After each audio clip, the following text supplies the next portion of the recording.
In this video, I want to show you the power button location on your Insignia Fire TV. So let's get started.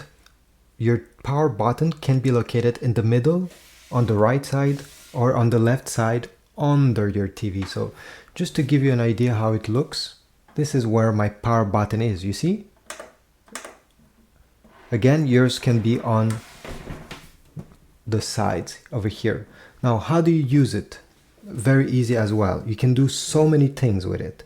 So over here, take a look on the right side of the screen. This is where you're going to see the menu appearing once you press the power button.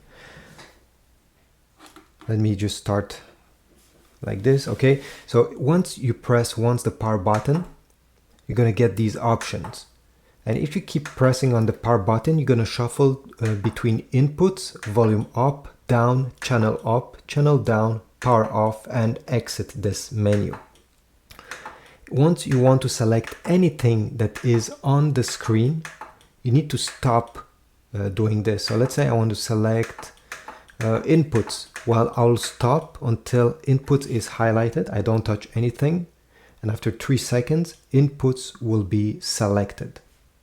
Next, okay, to select a input, same thing, give some small tap, and let's say I want HDMI 3, I will highlight HDMI 3 and I won't touch anything. This is how the TV selects whatever is highlighted there by not touching anything once you're on it.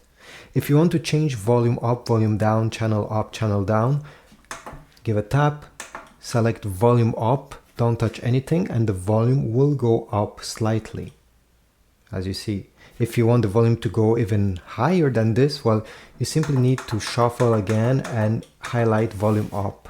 Again, wait, and volume up will go right over there.